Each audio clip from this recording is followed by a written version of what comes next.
চাকরি চোরের সরকার আর নেই দরকার। চাকরি চোরের সরকার বাংলার মাটি থেকে দূর হটো, দূর হটো, দূর হটো। চাকরি চোরের সরকার পশ্চিম বাংলার মাটি থেকে দূর হটো, দূর হটো, দূর হটো। চাকরি চোরের সরকার আর নেই দরকার। মাতা কি জয়, আর নেই দরকার। চাকরি চোরের সরকার আর নেই দরকার, আর নেই দরকার। ভারত মাগো জুড়ে চাকরি চুরি হলো কেন? তৃণমূল কংগ্রেস জব দাও, জব দেয়, জব দাও। এই জব চার দেয় চাকরি চুরি আর নেই দরকার। চাকরি চোরের সরকার 26,000 চাকরি প্রার্থী কোথায় যাবে? তৃণমূল জব দাও, জব দেয়, জব।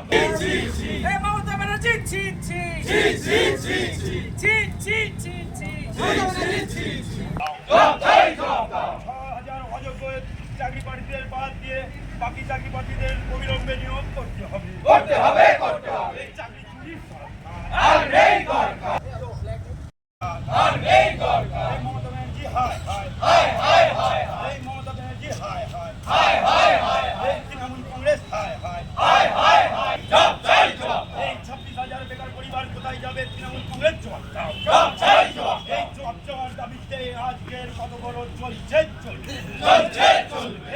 আপনারা দেখেছেন যেভাবে পশ্চিমবঙ্গের চাকরি প্রার্থীরা আজকে বঞ্চিত, পশ্চিমবঙ্গের যুব সমাজ বঞ্চিত, কাজ নেই।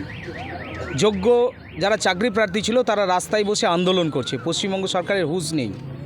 অথচ পশ্চিমবঙ্গে টাকা দিলে চাকরি পাওয়া যায়। এই তৃণমূল সরকারের আমলে এই তৃণমূল সরকারকে আমরা ধিক্কার জানাচ্ছি। 34 বছর আমরা সিপিএমের সরকার দেখেছি, চিরকুটে চাকরি হতো, পার্টি অফিস থেকে চিরকুটে লিখে দিত, চাকরি হয়ে যেত। আর তৃণমূলের আমলে আমরা যেটা দেখছি, টাকা দাও চাকরি নাও, যোগ্যতার কোনো সম্মান নেই। যোগ্য প্রার্থী আজকে তারা রাস্তায় বসে কাঁদছে, এই সরকারের হুঁশ নেই। এই পশ্চিমবঙ্গ সরকার অপদার্থ সরকারের কারণে 26,000 চাকরি বাতিল হলো, প্রায় 26,000 চাকরি বাতিল হলো। 6,000 চাকরি প্রার্থীর কাছ থেকে টাকা নেওয়া হয়েছে, কিন্তু তাদের জন্য প্রায় আরও 20,000 চাকরি প্রার্থীর ভবিষ্যৎ অন্ধকারে। কেন হলো এটা? তার জবাব মুখ্যমন্ত্রী মমতা ব্যানার্জিকে দিতে হবে, এই তৃণমূল চোর দলকে দিতে হবে, যারা প্রত্যেকটি ক্ষেত্রে চুরি করে।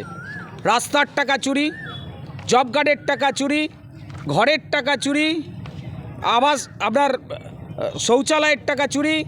কোন খাতে চুরি করেনি? এই খানাকুল বিধানসভার বন্যার যে তহবিল এসেছে, সেই টাকাটাও হুগলি জেলা পরিষদ থেকে চুরি করছে তৃণমূলের নেতারা। রাস্তাঘাটগুলো দেখুন, সেই টাকাও চুরি করছে। রাস্তাঘাট না সারিয়ে তুতু দিয়ে ছাতু গুলে সেই টাকাও চুরি হচ্ছে। তার প্রতিবাদে আজকে আমরা রাস্তায় নেমেছি। আমরা চাই এই চোরের সরকার নিপাত যাক। এই চোরের সরকারের পশ্চিমবঙ্গের মাটিতে ঠাঁই নাই, আর খানাকুলের মাটি থেকে তো এদেরকে আমরা আবার উৎখাত করব। সন্তানের পরে মন বসছে না, প্রচুর পরিশ্রম করেও আপনি আশানুরূপ পারিশ্রমিক পাচ্ছেন না, যার ফলে আর্থিক সংকট আপনার জীবনে দুঃখ এবং চাপের ছায়া ফেলেছে।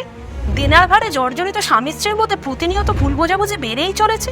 নতুন বাড়ি কিনেছেন, কিন্তু সেই স্বপ্নের বাড়িটা যেন আরও দুর্ভোগ নিয়ে এসছে আপনার জীবনে। আপনি ভাবছেন সস্তায় পাওয়া বাড়িটা নেওয়াটাই কি সঠিক সিদ্ধান্ত ছিল? এমনই সব দ্বিধাদ্বন্দ্ব এবং জীবনের কঠিন মুহূর্তে আপনাকে সঠিক পথে পরিচালিত করবেন আন্তর্জাতিক খ্যাতিসম্পন্ন স্বর্ণপদক ও স্বর্ণ মুকুটপ্রাপ্ত ডক্টর অজয় শাস্ত্রী। তিনি শুধু আপনাকে পথই দেখাবেন না, আপনার জীবনে সত্যিকারের সুখ, শান্তি, ঐশ্বর্য, অর্থ যেন সঠিক সময় আপনার কাছে পৌঁছে দেয়, সেই দায়িত্বও নেবেন। তাঁর অভিজ্ঞতা এবং জ্ঞানের আলোতে আপনার জীবন হয়ে উঠতে পারে নিরুদ্বেগ ও সমৃদ্ধির পথে ধাবমান। তাই আর দেরি নয়, স্ক্রিনে দেওয়া নাম্বারে এখনই ফোন করে ডক্টর অজয় শাস্ত্রীর সাথে যোগাযোগ করুন। কে জানেন, হয়তো একটিমাত্র ফোনই আপনার জীবনকে বদলে দিতে পারে।